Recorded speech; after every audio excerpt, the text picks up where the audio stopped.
Hey folks, what's going on? It's me again, CJ. A few days ago, I was sitting in our Discord, Barbecue sauce on my titties.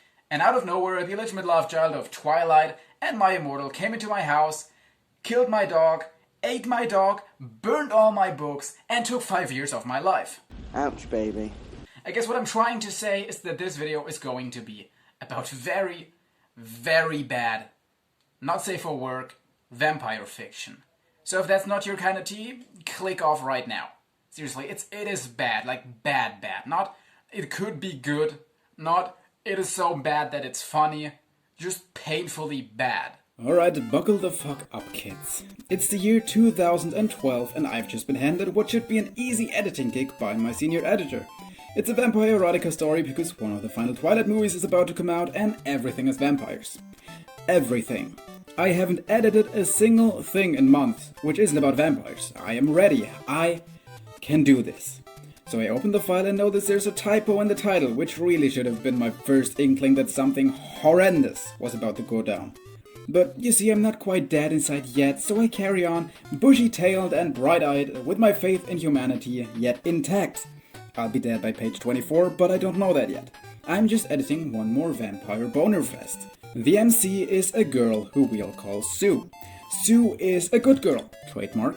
Sue is not like other girls, trademark. She is pale and awkward and a virgin and has somehow managed to find herself a bad boy, trademark.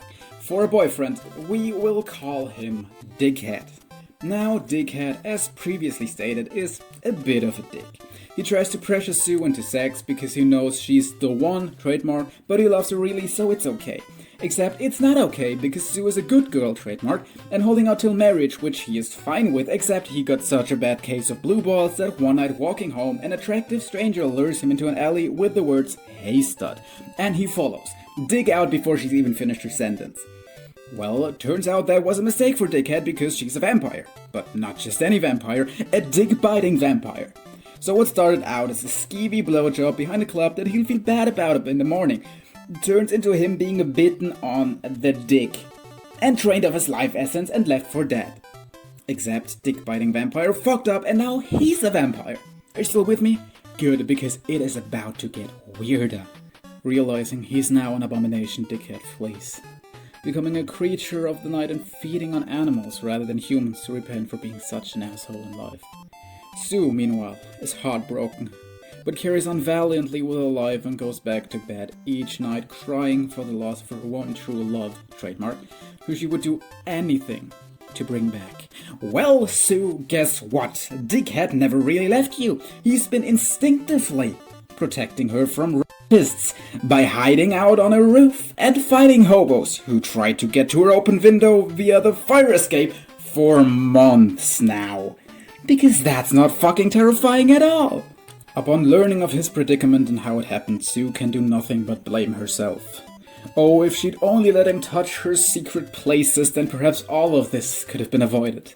Meanwhile, Dickhead is having another dilemma of his own, realizing too late that his vampire powers have given him super senses, and now he can smell her blood, and he can't decide whether he wants to get with her or eat her. And I don't mean in the French sense. But he is strong, and he overcomes his base, manly vampire instinct, and neither rapes nor kills her. Hurrah! And this is so romantic that Sue gives it up, but not before she launches into a theory about how in all fairy tales true love saves the day. So maybe her magical pure vagina that has never been touched by anyone, not even her, can bring him back to life. So Dickhead, being a dickhead, agrees and rips her clothes off, but not before he takes one last moment to marvel at the beauty of her purity, because he will never again look on her and know she is pure.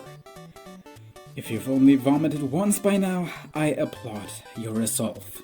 So they hop on a good foot and do the nasty, except she is literally so pure in spirit, her flesh burns his.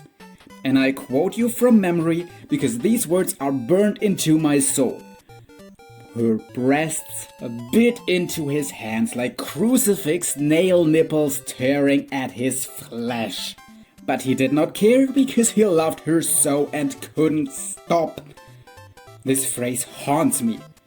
I dread that it will be the last thing I think about on my deathbed. And my last words will literally be, God fucking damn it, as I die. carrying that mental image with me into the afterlife. My own solace is in knowing that I inflicted this on others, like you. When the magical burning sex fails to heal him and leaves her bruised, battered, and broken with, I quote, a dainty blue bell of bruises around her secret flower. I am genuinely quoting this. I could never make something as horrendous as this up without being on acid. Dickhead leaves. Yeah.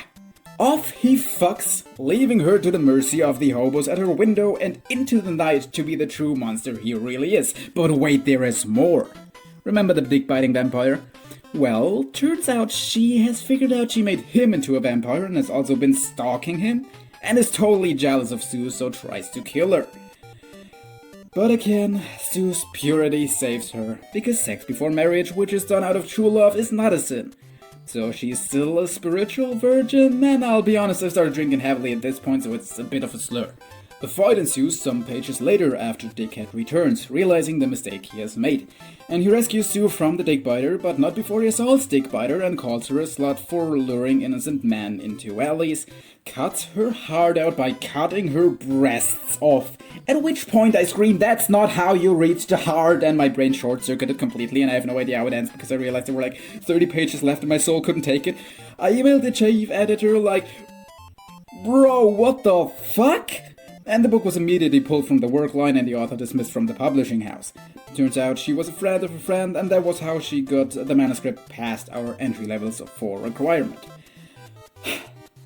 And that's the story of how an author sent me death threats for over a month because I stopped her shitty vampire porn from ever seeing the light of day. You all are fucking welcome.